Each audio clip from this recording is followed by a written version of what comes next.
Hello, hello. Time for a video. It's been a week or so since I last did a session on writing.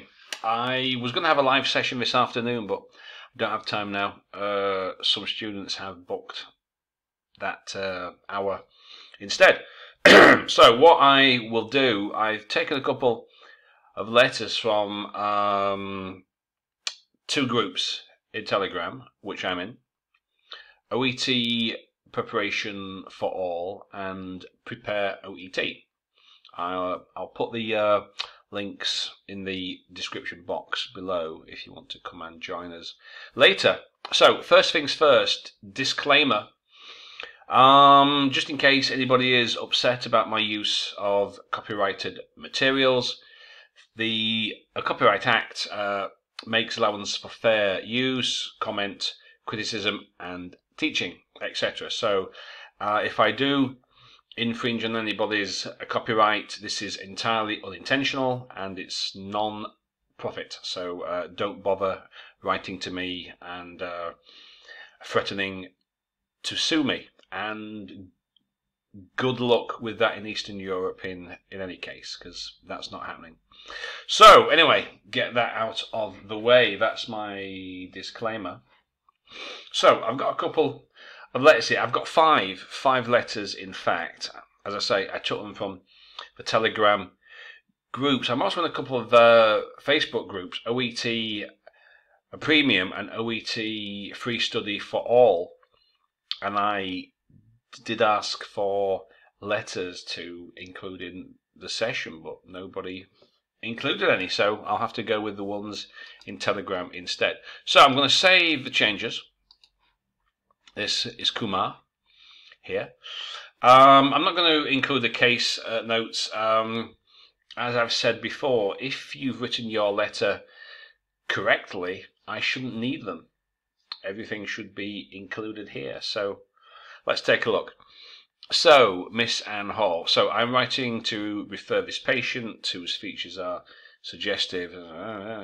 So I would make that a non-defining relative clause, whose features are suggestive, and I would make that who.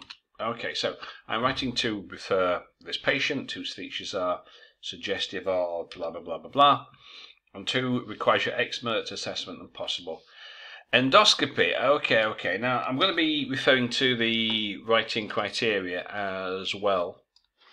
I'll just drag this over here because I know some people were asking about this in the group on Facebook. Were asking, do I use a new criteria? Though they're hardly new. It's been a year now. But anyway, criteria to refer to. So we've got purpose, content, conciseness, genre, organization, layout, and language. So the first things first is purpose. As it says here, it should be immediate and it should be clearly expanded on later, often near the end of a document. So I'm writing to request blah blah blah. In view of the above, I would appreciate your blah, blah, blah, blah, blah. So you have your purpose twice in your letter. Anyway, so refer this patient, expert assessment. Well, you don't really need to put expert because you would assume that the person you're writing to is an expert, but endoscopy, good. Now, I like to use discourse markers to introduce these the subject of your paragraph. So something like, regarding Miss Hall's social and medical history, etc. And actually, now I take a look at this, Miss Hall. So she's got kids now. Is she married? I'm not sure. In which case, it should be Mrs. presumably. But anyway. So I would always put something like regarding her, soc med history. I would social and medical. So just some marker that makes it obvious what is going on. Miss Hall was a school teacher. Well, what's this? 1665? I think you mean 1965. Okay. Miss Hobbs, a school teacher. Okay. Do we really need to know that? Ex-smoker. She quit since having kids. What's your grammar? Now this looks like case notes. This doesn't look like proper grammatical sentences which you are supposed to write. So the first thing, she's a school teacher. So I'm a gastroenterologist. Okay, I believe that's who you are writing to. Yeah, I'm a gastroenterologist. Do I need to know that she's a school teacher? Not necessarily. Okay. Do I need to know that she's overweight? Possibly, because, if you have a weight issues, that can have an impact on GORD, So, okay, I might need to know that. Drinks, spirits, I might need to know that too, because alcohol can exacerbate the features of GORD, as far as I understand. However, putting things in brackets, doing it like this, it looks very much like case notes. You're supposed to be writing grammatically complete sentences, so I wouldn't do it like that. So this is basically, it's a list. It's not a coherent paragraph. It's just a list of sentences, 1, 2, and 3. Her father has peptic ulcer disease. Okay, peptic ulcer, is that hereditary? I'm not really sure. Regarding her past medical history, she had suffered from various health issues. Of them, that's not very good English. Of them, more relevant were indigestion problem in 2004, dermatitis. What does skin disease have to do with gastroenteritis? Maybe the steroids, but okay. I don't know how relevant or pertinent most of this is, and why would I need to note that she's allergic to dust mites and sulfur dioxide? What's that got to do with me being a gastroenterologist? So some things here: aspirin, indigestion, overweight, drinks. She doesn't smoke now, so I don't know if you really need to mention something that you don't do anymore. But this is just, it's a list of sentences. It's not a coherent history, a paragraph. Okay. Today, Miss Hall presented to my surgery with complaints of difficulty in swallowing. Again, don't put brackets. It's not, it makes it look like case notes of the previous 2 weeks, followed by upper respiratory infection. Well, you can count that, so you can put an article. So she had complaints of swallowing of the previous 2 weeks, followed by. Now, what does that mean? Followed by. I mean, is that immediately after? Is this at the same time? During? Using followed, I'm not really sure when the upper respiratory infection occurred. That's not very clear at all. Furthermore, she has epigastric pain that is referred to the posteriorly, that's referred to, what, connected to, associated with. Again, that's not very clear either, so it's not very clear at all. She had self-medications. What? She self-medicated, so she self-medicated,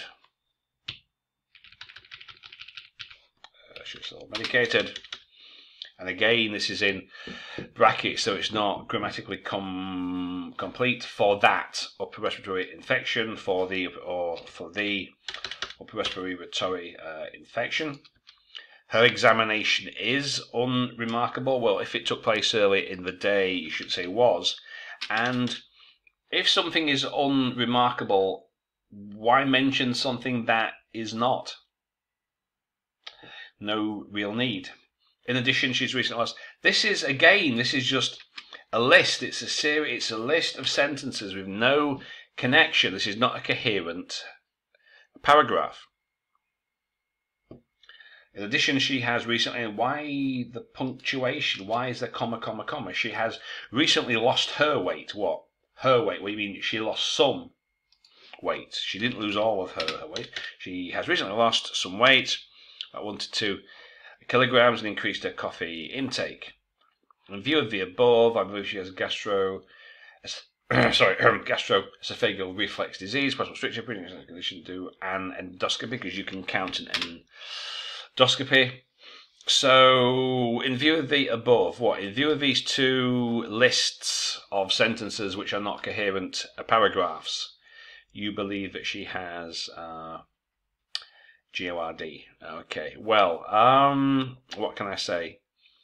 As I said, I'll say it again. Essentially two lists of more or less unconnected sentences. Now, usually what you need is to make your purpose. Okay, I want you to do X, Y, Z. And then you're constructing a narrative to tell the reader, me, why you want me to do X, Y, Z. And just putting a list of sentences doesn't really do that. It doesn't really fulfill that function or purpose. So, okay, the less said about that, the better. Now, let's take a look at this. I wonder if this person is any relation to Kumar. Maybe not. Miss Sarah Day. Writing to refer Miss Day, who has headaches, numbness, and paresthesia in the left hand. Your assistance in further investigation management would be appreciated. Your assistance would be appreciated. Well, assistance. Now, do I have the case notes for Sarah Day? Let me have a look. Do I have them? Maybe not. I don't have all the case notes. Okay, but I think I remember one. Yes. This is the one where she had a whiplash, and she never mentioned it until today's visit. So, okay, headaches and parents sound. Your assistance in further investigation management would be appreciated. You could make this into a single sentence. I'm writing to request your further I'm writing to request your assessment of Miss Day, whose signs and symptoms are blah blah blah blah blah. You could get that in a single sentence. Okay, Miss Day is a university student, works part-time. So what? What are you telling me this for? What's this got to do with me? Now, in your introduction, you can sometimes put this. You can say, I'm writing to refer Miss Day, and if you don't have the DOB, so you can say, I'm writing to refer Miss Day, a 22-year-old university student, whose signs and symptoms are blah, blah, blah, blah, blah, blah, blah. So you could do it there. But working parts, so only include what you are going to use or draw some inference from. So if you were saying, okay, she's a student and she's under examination stress, which is causing her anxiety and depression or something such as that, then you could use it. Include it, It's, she's a student and she's under stress because she's also working part-time, which is contributing to her stress. Okay, but simply making a statement, she's a student and she works part-time, without drawing anything out of it, the reader is going to be saying, well, that's fascinating, absolutely fascinating, and I'm going to do with this what? Okay, she does not have a family history of headaches or migraines. On 6th of the 12th, 2017, Miss Day presented with complaints of unilateral headache, or if it's, you can count a headache, so you can use an article if you wish. Disturbances. Now. Also reported work-related stress. So if you're making a connection, you can include it. But if it's part-time, how would that be work-related stress? You'd have to expand this a little bit. But okay. The neurological examination was unremarkable. She was advised for rest. Well, you can advise someone to rest. You can't advise them for rest. She was advised for rest relaxation. So she was advised to rest, to try relaxation techniques, and because this is the last one in the list, put a comma, and was prescribed metoclopramide and paracetamol. Okay, so you can use this parallel structure. She was advised, was prescribed. You could do it active because you advised, you prescribed, so there's no need to be using passive there. Therefore, I advised her to rest, to try relaxation techniques, and prescribed her blah blah blah. If you did it, it's active. Now, use of passive. If you're a doctor in a hospital and you're writing a discharge, say, and you're writing to the GP, then you would need to be using passive, because we don't know in that hospital who did all these things. It could have been you, it could be the nurse, a different doctor, etc. So use of passive will be good there when you don't know who performed the action. But here, we do know it was you, so you can use active voice. Okay, our subsequent visits, Miss Day was accompanied by her mother, don't need that comma, who was concerned about daughter's depression and weight gain. Where did you mention weight gain before? Have you mentioned it? So this is something new. Something new you've not mentioned. Okay. Where did you mention social isolation before? Now, I think in the case notes it does mention this. So you would probably put that in the history paragraph. I think I remember something from the case notes, because here it's like, where's this coming from? You've not mentioned it. So it's like new information. Who was concerned about her daughter's depression, social isolation, and weight gain. So, oops. Sorry. I've been a bit sick, actually, over Christmas. A bit of a cough and a cold. So we've got some new information here. Where's that come from? You never mentioned it. You mentioned stress, anxiety, but that's not the same thing. Okay, let's continue. She was started on which scientific. Upon today's visit, Miss Day, you don't need a comma. Complained of numbness and paresthesia in the fourth and fifth left hand, and a symptoms of head whiplash injury. Medical advice, specialised assessment for investigations and management. Okay. So, again, this doesn't really work in telling right. Again, you're constructing a narrative. I want you to do X, Y, Z. And then you have to construct a narrative, build a story. Sorry, that leads to a logical, I want you to do X, Y, Z because this leads to this, leads to this, leads to this. Therefore, I'm asking you to do X, Y, Z. So, the reader here, student works as part-time. Okay, work-related stress. So, is that connected to part-time work? It doesn't really expand on that. And then you've got some new information. Where did it say that she'd gained weight? Does it say anything about how much weight she, what her original weight was, over what period of time did she gain weight?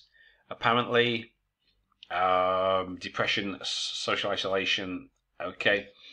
But, I think the important thing here is the whiplash, so, okay, again, I shall say no more about that one. But just to restate this main point, again, what you're doing, you're telling a story, right? Essentially, that's it. You're telling the reader a story. You're making a request or you're giving information and then you're constructing a story to explain it.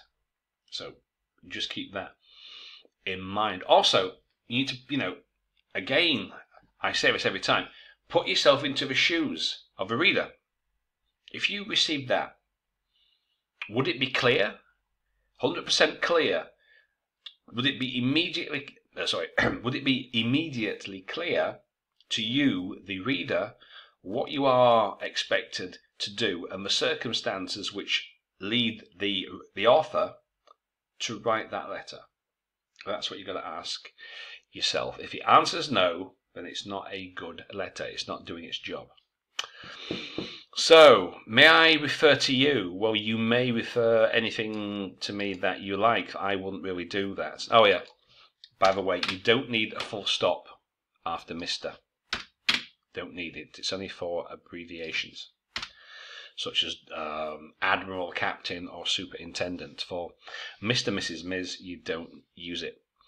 May I refer to you? Well, you may indeed, but I wouldn't use that. Just simply say, I want to refer to you. I am writing to refer Mr. Marks because blah, blah, blah.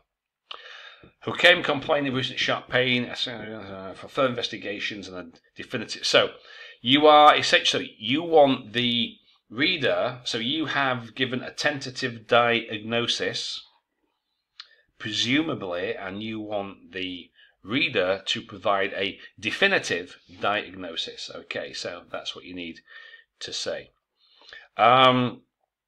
Regarding his social medical history, Mr. Marks is retired. Well, we can see the age, 65. Okay, retired.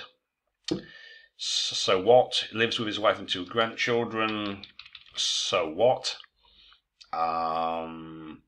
Now, including the domestic situation might be important or relevant in some letters, like if you think of a discharge. So say this guy is 65, he's coming out of hospital, and you're writing to the nurse, or you're writing to the director of a nursing home, and you want him, or you're writing to the GP and you want them to keep an eye on the situation, then mentioning the domestic situation, that would be relevant. But strictly speaking here, so you want me to give a definitive diagnosis because he's got a epigastric pain, and you're telling me that he lives with his 2 grandchildren. Well, I'm sure that is very nice for him, but what's that got to do with me? Okay, his past history shows he was hospitalized with a myocardial infarction 2013, so he had a cardiac catheterization. He's hypersensitive, right.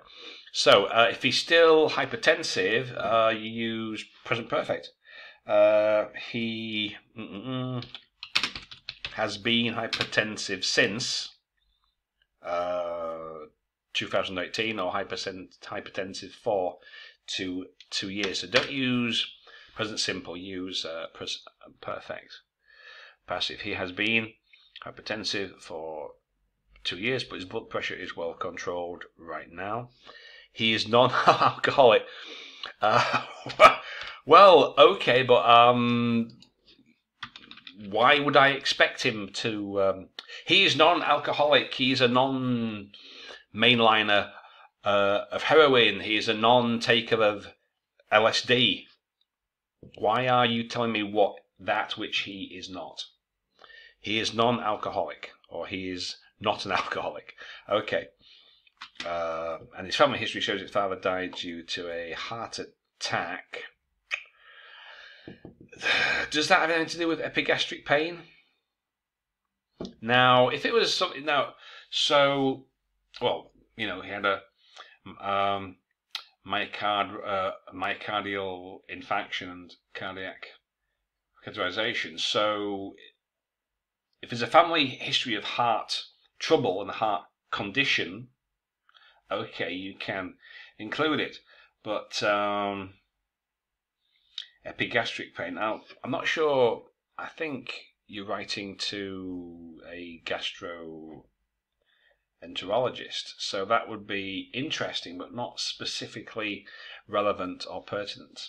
I don't think so. You've got to be careful. And so again, don't just include information without drawing anything out of it. Just like a list. He's got this. He's got that. He's got this. Okay. His regular medications are blah blah blah.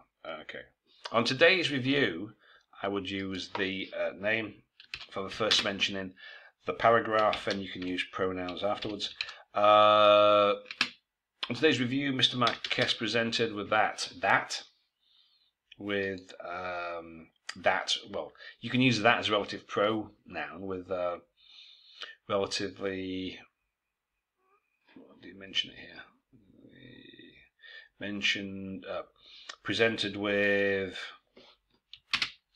relatively constant epigastric pain, which, don't forget your relative pronouns, which scored 6.10 at its worst.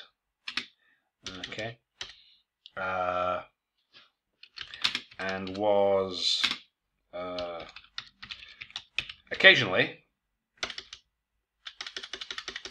associated with nausea without vomiting. The pain has no radiation, so it, well, is not radiating, you could say, instead of radiations to any other part of the body. Mr. Marquez denies. Now, this is not a good verb. I keep seeing people use this, but in English terms, to deny something means that you are saying something is not so. No, I didn't drink your beer. That's a denial. A denies. No, I never had any pain, Mr. Marx. Upon questioning, Mr. Marx reported there was no pain, or he had no abdominal pain.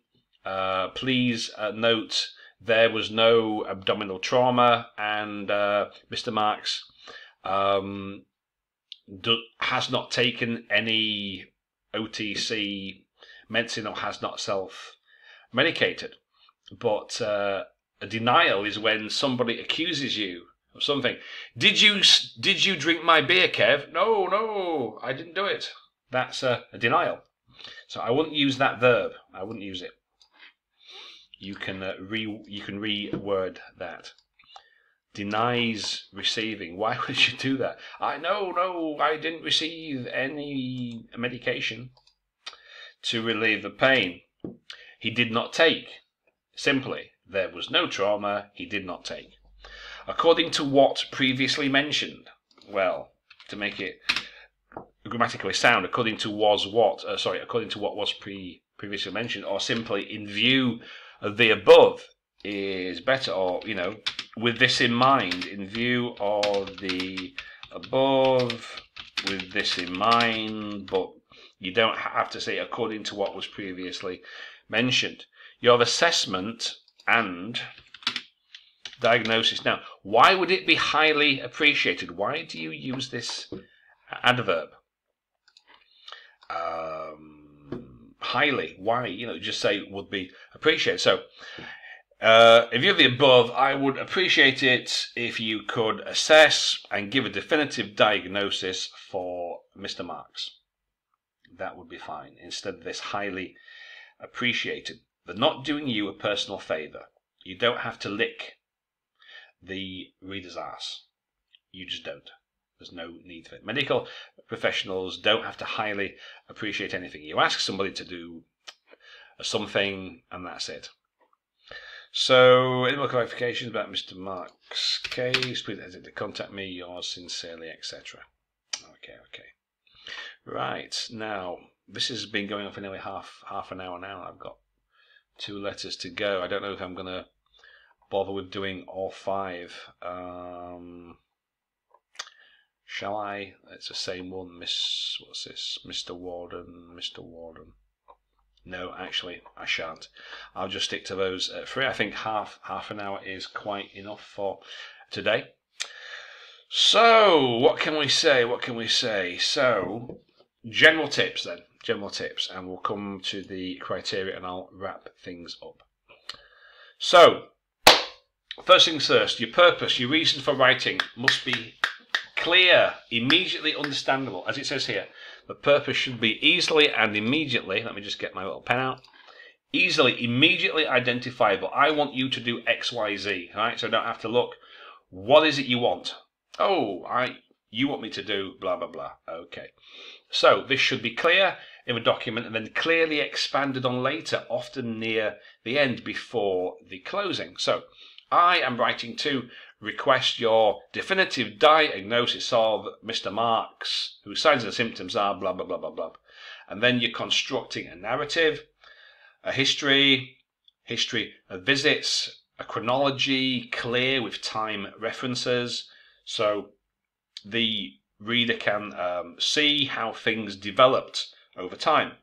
This, which leads me to ask you to do X, Y, Z. And that's it. So the content, all key information. So again, this is very good point. Audience awareness, right? So what does a reader need to know? That's what you include, and only that. Only that. Now these two criteria here are two sides of the same coin. What do I need? What don't I need? So no time is wasted. Does this affect the clarity? Is there anything that could be omitted? Like the grandkids say, or he doesn't mainline heroin, etc. What don't I need? So what I do need must be there. What I don't need, don't include it. Genre and style, okay. So this is more like it's like for every piece of writing that you do, you need to consider two main points: audience and purpose. So who are you writing to? And this will register a tone, as it says here, the prior assumptions of knowledge. What's the relationship? Is it a doctor writing to a nurse? Would be different from a specialist to a GP, etc. Okay, so audience and purpose. Who are you writing to, and what is the reason for writing? And we've already covered the purpose. So that's essentially what the genre and style is. I mean, well, does it look like a letter? Essentially, is it clear, laid out in paragraphs? And this comes on to the next one. Organizational features. Does it look like a letter? How well out? How well laid out is it? How is the organization? The structure, also the subsections within a paragraph. Is it illogical? Usually for a visit, you've got three components. The patient came, the patient said, what you found, what you did. 1, 2, 3, and that's it. It should be in that order in a paragraph, because that's what happens in the surgery. The patient comes, oh, doctor, I've got a pain in my ass. Oh, okay, let's have a look. Oh, I'll prescribe you some blah, blah, blah. Well, that's a bit crude, sorry. But still, what the patient presented with, what they said, oh, doctor, I've got this pain, blah, blah, blah. Examination, what you found, what action you took, what you did. So that's the order that it should be in a paragraph. I sometimes see people mixing this up in a paragraph, which, is again here, logically, right, whether subsections are logically organized. So don't jump around. A paragraph should be a history paragraph. It should be a visit, another visit, an opening, a closing. Don't mix it, because that confuses the reader. And the language. Now, we've seen some issues here, mainly with vocabulary, some with grammar. Now, I know it's an English test, however, the criteria here, which I don't agree with personally, it says they are concerned with linguistic features only to the extent that they facilitate or obstruct retrieval of information. So that essentially means that your grammar doesn't have to be perfect, only to the extent it obstructs retrieval. So if you're using, if your use of past tense is incorrect, that's only applicable if it obscures the chronology, what's been occurring and when. So if you miss an article, a preposition here or there, according to this, it's mainly whether it interferes with comprehension or reading speed. Now, this is what it's talking about. Speed of reading. And if we look at the criteria, so again, yes, very quickly, efficiently. So referring to speed. Speed. They want you to be able to read it and get the information as quickly as possible. Okay, so I hope that helps. I think that's enough for today. This is a longer video than I anticipated, but okay. Now, what was I going to say? Oh, yes. I'll just mention a couple more things, and then I'll leave you to it. Now, as you may or may not know, you should know, I hope, I do letter corrections, and I made a mistake on my website. I put the wrong email address. I had a couple of people writing to me, and I didn't receive their letters, so this is the correct address now. It's kevin@theenglishnative.com. So if you do need some letters correcting, you can find the information here. So you've got one for 12, for 40, and you could write it out. You send me a photograph of your handwriting so I can see if I can read it. Type it into Word so I can add comments and make changes here, as you've seen, in a similar way, and then I'll send it back to you. Now, I'll just show you a quick example of what the corrected letters look like. These are some that I did this afternoon. I won't show you the name. So it's essentially the same thing that I do here, but a lot more detail and information and criteria, graded and scored. So I don't do that here because that would take a lot more time, and you don't pay me for this, so I'm not doing it. But if you do, it will look something like this. I will change things as you see. There's a lot more detail, information there, and scoring on all the criteria. So what else? So you can find me on Facebook as well. So you can find me on, and don't try and look at these. Yes, so you can join, us, on OET, a study group for all. That's on Facebook. You can also join me on, come on, why won't we scroll down? You can also join me, come on, on OET Premium. So I'm on those two groups on Facebook. You can find me on the English Native also on Facebook. I'll just put a quick link to it there so you can see me there.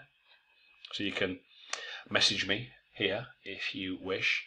And on Telegram, if you want to come and join us, you can find us on Prepare OET, on this one here, and OET Study Group for All. You can find it there as well. Excellent. So I'll make that do, and see you next time. Okay. And if you've got any questions, you can write to me at kevin@theenglishnative.com. Okay. I'll see you later.